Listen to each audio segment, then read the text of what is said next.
Hello, people. Welcome to the First Round Fantasy YouTube channel.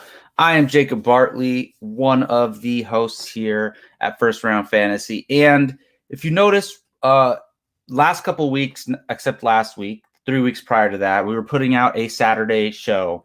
And as some of you may know, we are a relatively new YouTube channel, just started covering fantasy this year in 2020. And we're still figuring out our footing. And a couple things here. Well, first of all, welcome. Thank you for watching. This is the First Round strategy show. And that's the first time I'm calling it this. And that's what I'm kind of getting into is we're going to start doing 2 podcasts a week. By podcast, I mean like our regular Tuesday podcast that comes out. We're going to do a Tuesday one, which is really recorded on Monday nights, and then a Friday morning one, which is recorded on Thursday nights. And that is the First Round Fantasy Podcast. That's the main show. That is our bread and butter right there. Because covering fantasy, you can't just do one podcast a week. There's so many different things that happen throughout the week where you have to update things and cover different stuff. So at least 2 a week, spread out as much as possible, cover as much ground as possible. We figure our Tuesday show's basically going to stay the same, and we're still working on it, but the Friday morning show or the Thursday night show is going to probably look at game previews for Sunday and cover the Thursday night game, cover stuff in a timely manner, basically. So the Saturday show. So there will be 3 pieces of content out a week. There will be a Saturday show, but the Saturday show is something different. It is still a product of First Round Fantasy, but it is not the First Round Fantasy Podcast. It is a show focused on fantasy strategy, on roster construction, talking about dynasty keeper leagues, superflex leagues. All this other side stuff that doesn't get talked about enough, it's going to be covered on the First Round Strategy Show is what it's being called. And basically, this is my show where I'm going to occasionally do it solo like today and occasionally have guests on from the First Round Fantasy crew, maybe some people outside of that who know fantasy as well. But enough with that. Let's get to it. And due to this change, this show is going to change a little bit. And I'm introducing something new that I'm going to start doing myself on a weekly basis. And as long as it goes well, I'm going to carry it on into next season and all that.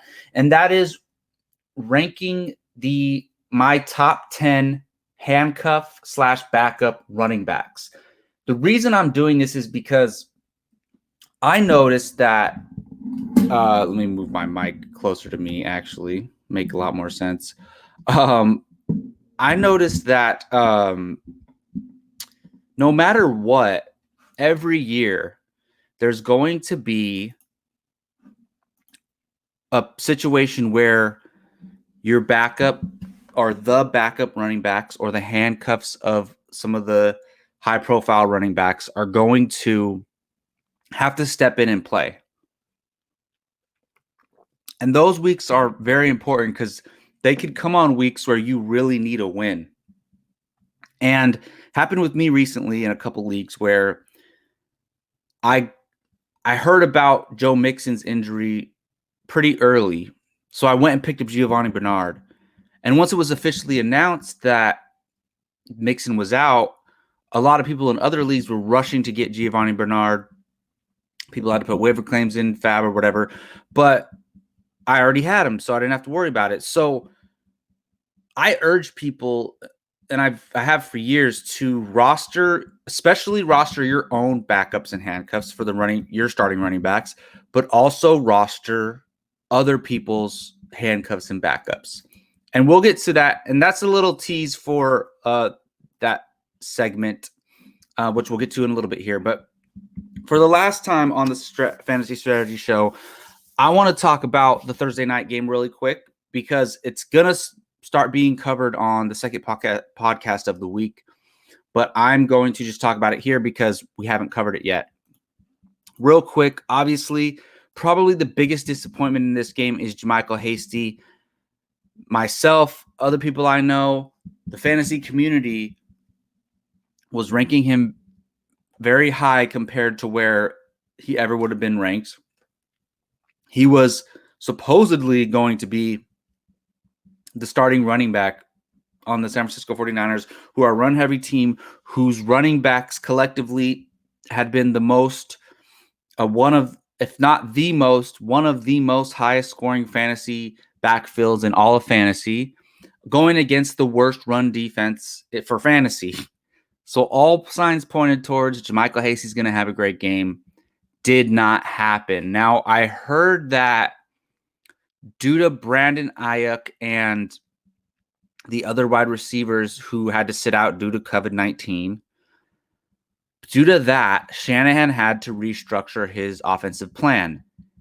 And I wish I would have thought of that because that makes sense. So in doing so, even though it's the passing game mostly, it affected the run game as well. So, and also part of this was, I almost said I'm trying to be unbiased because I'm a Niners fan, but the Niners were playing from behind the whole time. So there's not much we could have done. It was just a bad situation. And reminded me of the Alexander Madison situation a few weeks back where Dalvin Cook was out. Everybody said fire up Madison. I started him as well in the league. And due to game script, he didn't perform, and it was very disappointing. So, look, it sucks. I'm probably going to lose a matchup because of it, but I'm not going to be mad about it. Like, I'm not just going to sit around and moan about it. So whatever. So another thing to mention, James Ritchie went off. In one of my leagues, he had 38 fantasy points. Crazy stats there. It's tough. He looked great, but they were feeding him the ball, and these other wide receivers are going to be back. So I wouldn't invest too much in James Ritchie. Some of us have like one or two spots at the end of our bench where we're just constantly rotating pickups. If there's nothing else better and you want to take a flyer on him, sure, but I wouldn't look too much into that. And of course, we have the usual suspects: Devontae Adams going ham, Aaron Rodgers going ham. So those are set it and forget it starters, obviously, every week. Marquez Valdes-Scantling, this sucks because who started him? Only people who were like extremely desperate. And now look, they're going to benefit from it.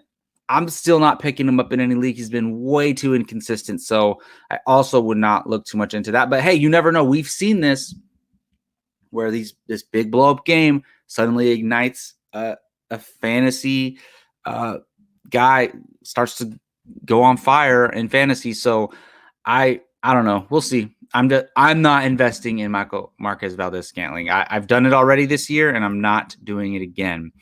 All right, let's get into league news and injury updates. The Saturday show is a great time to cover this stuff because we have the Friday practice reports. We have a lot of updates at this point. And while a lot of shows, especially those who have access to medical fantasy analysts, are able to talk about questionable players because they're able to get into the medical side of it and all, I mainly want to talk about the players that we know are out because that's the only thing that I can really speak hypothetically on what to do if the player's out, because that's just, fantasy football manager thing that you have to do. You have a player out, you have to act on it. Sit them, start somebody from your bench, pick up somebody off the waiver wire. But really quick, Matthew Stafford has been activated from the COVID-19 list. So that's great because that's great for TJ Hawkinson. That's great for Marvin Jones. That's great for Marvin Hall. I was worried about those players without Matthew Stafford in the game. Now that he's in the game, the league that I picked Marvin Jones Jr. in, I'm considering starting him. So that's great news. And I have TJ Hawkinson in the league as well. So that is fantastic, actually. And some other things really quick. Michael Thomas is still a game day decision. I've been saying this for weeks. The Michael Thomas situation all season has kind of rubbed me the wrong way. I'm never going to believe that he's going to play until I actually see that notification that he is 100% going to play, and then I actually see him on the field. I don't feel good that he's going to play tomorrow. I don't, but he probably will. But who knows? We've said that several times already, and he hasn't played. So all you can do is wait on that. Make sure you're paying attention, and if he's 1,000%, if Michael Thomas is activated, you start him, because look at your last player, your worst player in your lineup, right? Whatever that last flex is that you're starting, whoever that is, Michael Thomas has way more upside than they do. So you're starting Michael Thomas. Another thing that's interesting to me, Chris Godwin is going to suit up. He's working with that broken finger. So it looks like he's going to play, and that's interesting. One other quick update from today, Golden Tate is not traveling with the team. That obviously just means more targets for Darius Slayton and Sterling Shepard. So I would consider starting those guys now if you don't have any other options. Another doubtful, and I talk about these because these questionables and doubtfuls, they affect other players on those teams. And these ones are relatively new, the Golden Tate and Matthew Stafford thing. Mark Ingram of the Baltimore Ravens, which I assumed was going to be the case, is doubtful. He's probably going to be out. That's great news for a lot of fantasy managers, including myself. Fire up J.K. Dobbins. Fire up Gus Edwards if you don't have a better option as well. Okay, so official outs, and forgive me if I'm missing anything, is Sammy Watkins. I don't know what that means because we've seen Sammy Watkins out. Mecole Hardman does nothing. We've seen Sammy Watkins out. Mecole Hardman goes off. Pick your poison. Choose which wide receiver you want to start out of those guys. Obviously, outside of Tyreek Hill. And they're flyers, they're dart throws, but they could pay off like Mecole Hardman last week. Chris Carson is out and Carlos Hyde is out. To me, that means start DJ Dallas. Look, he didn't have a great game last time. He did fantasy-wise because he had a rushing touchdown and a receiving touchdown. But that's just what the Seattle running back does. When Chris Carson was in, he was catching passing touchdowns. He was scoring rushing touchdowns. He wasn't going off yards-wise necessarily. So I think DJ Dallas is a borderline, you got to start him depending on your options. That's the slogan of this show, depending on your options, because if I say DJ Dallas is a must start, don't start him over Chase Edmonds, who you might have in your flex spot because he's suddenly is a RB1 consideration now. So just be careful with that. Speaking of that, Kenyon Drake is out. Definitely fire up Chase Edmonds. See, Chase Edmonds is a guaranteed 100% start, no matter what. You find a way to get him in your lineup if that's even a question for you. Devontae Freeman is out. The best guy out of there, I feel, is Wayne Gallman, but we had multiple guys involved. We had Deion Lewis involved. We had the guy, what's his name, from the guy from Washington and from Dallas, Alfred Morris was playing. So I don't feel great about it. I had Wayne Gallman, and even though he had a good game, I dropped him for some other players. So if you really need to start Wayne Gallman or somebody from that Giants backfield, I would start Wayne Gallman. And also, so Myles Gaskin suddenly out. Then we see, okay, they trade for DeAndre Washington, whatever.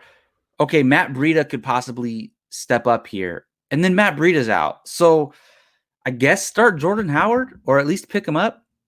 And that brings me to replacements for these injured players. Of course, Jordan Howard. I see him available in most of my leagues on the waiver wire. Gus Edwards. It just took till like 2 days ago for everybody in my leagues to roster Gus Edwards, and I still see a couple where he's not rostered. What more does he need to do to prove that he needs to be rostered? Even if you're not starting him, he should be on your bench considering the running back landscape. Look at his statistics this year. If he was I think the fact that J.K. Dobbins is there, and a lot of people prefer J.K. Dobbins and have such, and I do too, and he has much more higher ceiling, I would say. I think because of that, people don't want to roster Gus Edwards. But imagine if J.K. Dobbins wasn't there and Gus Edwards was just there by himself. He was the main guy and he was still putting up the same numbers. I bet you he would be more rostered. So I've been telling people to pick up Gus Edwards for weeks. So has Joe from the podcast. And I keep telling people, and nobody else does. So I'll pick him up in all these leagues. So feel free to give him to me. DJ Dallas was dropped by a lot of people. So go check your waiver wire. Look, Joshua Kelly is almost a player that I'm done with. I've dropped him in most of my leagues, but the reason why is because he hasn't been productive, but also Pope, the other guy there, was producing, and it was going to be a 3-man backfield. I still like Justin Jackson, but now Pope is in concussion protocol. So keep an eye out for Kelly. He has a great matchup this week. If it's going to happen, it's probably going to happen this week with a great matchup and with Pope out. So keep an eye on that. We saw Michael Gallup get a lot of targets and production last week. So I would keep an eye on that if you need a wide receiver. And also Marvin Hall from Detroit Lions with Kenny Golladay out. Keep an eye on him. Shout out to Gabe for that call. All right. So now it's time. I talked about my handcuff backup running back rankings. And now we're going to get into it. So this is tough because it's hard to explain. There's like 3 different tiers. Not tiers, but there's 3 different sections of backup / handcuffs. And a handcuff and a backup could be something different. Someone can be a handcuff, but not a backup. And someone could be both, but someone could also have their own role. It's hard to explain. So every week when I do this, I'm going to have to say, okay, because this guy is actually starting this week, he's not going to be ranked. And also, there's going to be guys ranked who are fantasy relevant right now, but they're still ranked because they're technically second fiddle. And if the other guy went down for some reason, they would take a huge bump. So who I'm not ranking right now in this list is Chase Edmonds, because Chase Edmonds right now is the starter because Kenyon Drake is out. If Kenyon Drake was playing this week and he was the starter, Chase Edmonds would be ranked number 1 on this list. And I had him ranked very high. I'm not ranking J.K. Dobbins and Gus Edwards because right now they're both kind of the starters. Gus Edwards actually sees more opportunity, but J.K. Dobbins is more efficient. So a lot of people perceive J.K. Dobbins as the starter when it's kind of Gus Edwards more. So if I say J.K. Dobbins is the backup, it might be confusing. But if I also say Gus Edwards is the backup, it might be confusing. I'm also leaving DJ Dallas off for right now. I don't even know if he makes the list because if Carson's out, we got to look at Hyde. If Hyde is out, we got to look at DJ Dallas. And they also have another guy there. So those 3 guys are setting aside, but they normally would be on this list considering other circumstances. But okay, so as of right now, this is November 7th.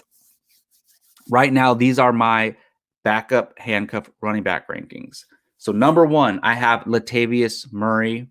Number 2, I have Le'Veon Bell. Number 3, and this is a situation where I don't even know, maybe I should leave this guy off the list, but number 3 right now is Leonard Fournette. I still consider Ronald Jones to be the starter, but maybe I should treat this like a J.K. Dobbins, Gus Edwards situation. Number 4 is Zach Moss. Kind of similar. Number 5 is Philip Lindsay. Number 6 is Mike Davis. Number 7 is Jamal Williams. Number 8 is Giovanni Bernard. Number 9 is Tony Pollard. And number 10 is Cam Akers. Look, Latavius Murray, we've seen when Alvin Kamara's out that Latavius Murray instantly becomes an RB1. That's similar to Chase Edmonds. So I have Murray ranked number 1. Le'Veon Bell at number 2. He's a situation where he could have his own fantasy relevance even with Clyde Edwards-Helaire in the lineup. However, if Clyde Edwards-Helaire went down, Le'Veon Bell would instantly be a top 10 back, and that's the high upside you want with these handcuff running backs. And basically, that's the strategy behind this. What happens to this running back if their other running back suddenly is not playing? That's how I'm ranking their significance, all right? Number 3, Leonard Fournette. If Ronald Jones were suddenly to miss time, oh my goodness, Leonard Fournette would be a top 10 running back, no question. Zach Moss is already basically taking over that job in Buffalo. I have Zach Moss ranked at number 4. If Devin Singletary were to go down, I think Zach Moss would have a field day and be a top 12 to 15 back. Phillip Lindsay is arguably outperforming Melvin Gordon right now. I have Phillip Lindsay ranked at number 5. Again, we've seen Phillip Lindsay be an RB1 on his own without someone else challenging his job. If Melvin Gordon were to miss time, Phillip Lindsay, to me, would be an instant top 12 running back. Number 6, I have Mike Davis. This isn't there's not much analysis to go into this. We've seen what he did with Christian McCaffrey out. I have him ranked lower because I think once Christian McCaffrey comes back, it's very unlikely that he's going to miss time anymore. And I also think Lindsay, Moss, Fournette, Bell, and Murray, you can consider starting them in your flex every week if you need to. But Mike Davis, you can't really start him unless McCaffrey's out. Number 7, I have Jamal Williams. Now, we saw Jamal Williams have 2 great weeks with Aaron Jones out. So that's our proof that if Aaron Jones were out for any other game, Jamal Williams would instantly be a top 12 consideration. Same exact thing with Giovanni Bernard. Carbon copy situation. If Mixon missed more time, Bernard would be a top 12 option for damn sure. Number 9, I have Tony Pollard. Tony Pollard is, look, if Dak was playing and the Cowboys offense was full fire, Tony Pollard would honestly be ranked like number 4. But due to the terrible offense, the banged up offensive line, I still think if Zeke missed a game, Tony Pollard would get so much usage that you have to consider him. But due to the struggling offense, I have Tony Pollard ranked number 9. Number 10, I have Cam Akers. The Los Angeles Rams running backs have been one of the best collectively in fantasy football. If Darrell Henderson Jr., which we're going to talk about in a little bit here later in the show, missed more time, Malcolm Brown's always going to be there. But we've seen Darrell Henderson perform as a solid RB2 several weeks this year.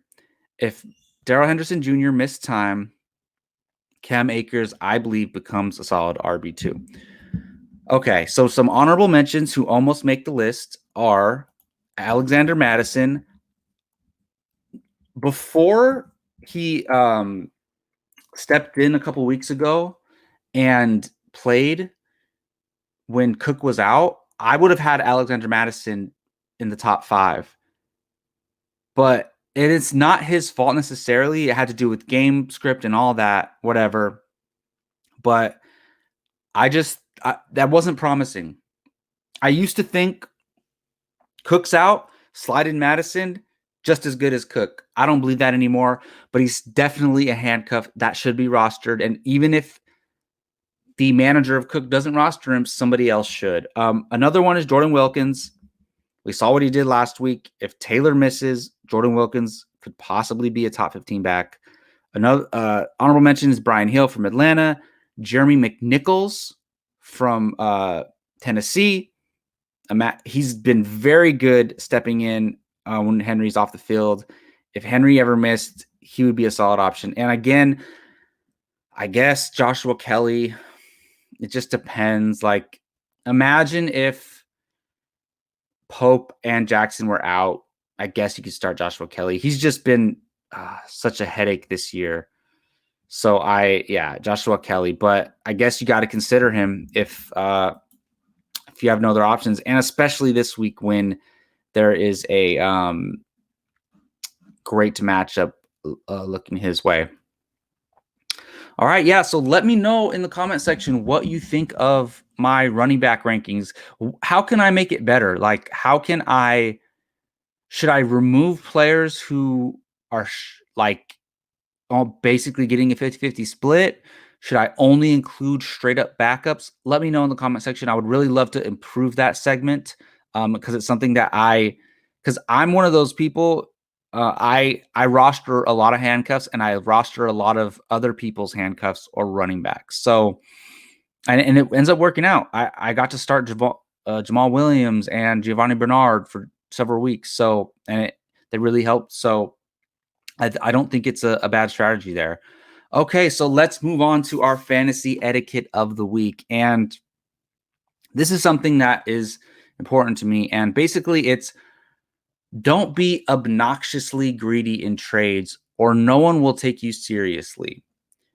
Now, look, I have a lot of trade negotiations with several people in our leagues. And just because I don't want to trade people, sometimes people will call me greedy because I don't want to trade somebody. But don't ever blame somebody for wanting to keep their own guys. There's nothing wrong with that.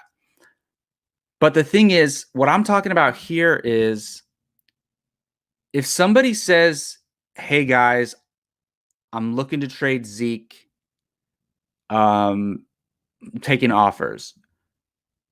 Don't go and offer, don't hit the group chat and say Matthew Stafford for Zeke or what, I don't know, Naheem Hines for Zeke. Don't make those offers. You might be joking or you might be sarcastic or whatever, or maybe you're not. But when you do that, or even if you're texting direct message privately and you say, hey, if somebody tells you, hey, what do you want for Travis Kelce? Or excuse me, someone's like, hey, I'm trying to get Sterling Shepard. I need a solid flex play. Sterling Shepard, I see he's on your bench. What's the price? Don't come back with them and say Travis Kelce. That is just ruining that trade relationship. And from that point on, that person's not going to take you seriously. And then when you go to them and ask for some advice, they're going to just not take you seriously and they're going to be greedy with you in return. So basically, try to refrain from making BS offers to people. Be fair.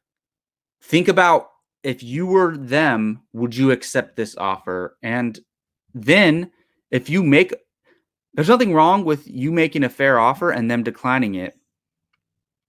At the very least, they'll remember, hey, this guy makes fair offers. Next time we trade negotiate, I'm going to be fair with them. So keep that stuff in mind because trust me, people remember and people don't forget. So if you just keep doing that, you're going to have a difficult time trading with your league going forward.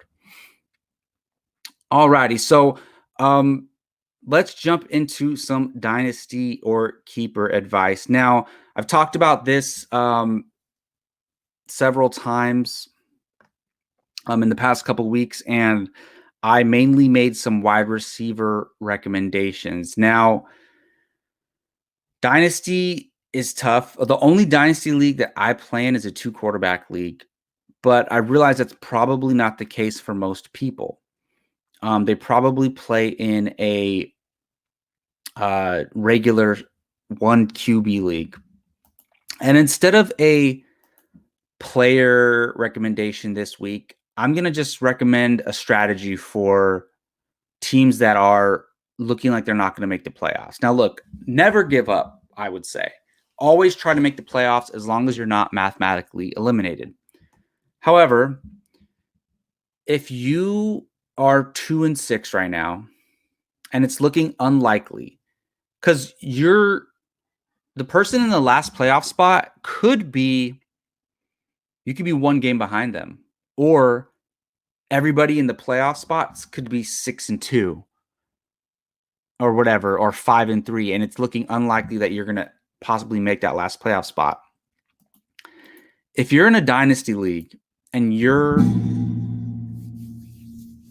likely not going to make the playoffs, look at trading your veteran superstars or veteran stars for young players. So you help out somebody who's competing for a championship and you get young prospects in return. For example, let's say you are basically one loss away from being mathematically eliminated, or you have a very long shot from making the playoffs, and you have Julio Jones. We don't know when Julio Jones is going to retire. Could be next year, could be 3 years from now, okay? Could be 5 years from now. Who knows? But I would say if you could trade Julio Jones for some young prospects, I would do it if you're not going to make the playoffs. Like if you could trade Julio Jones for Jerry Jeudy and a second-round pick, I would consider that if I was not making the playoffs. If you could trade Julio Jones for, let's see here, for CeeDee Lamb, I would do that if I was in that situation. So look at things like that. I would definitely consider that because I know it's hard to get rid of those superstar veteran players, but I would definitely do it. And especially like, let's say you have David Johnson and you trade him to a needy team who needs some running back help, who's actually competing. Trade David Johnson for Jerry Jeudy or for one of these young receivers or running backs that aren't necessarily going to help them this year, but could help you in the future. So that is my one dynasty deep dive. As far as Superflex leagues go, I don't really have any suggestions this week. But I will say I talked about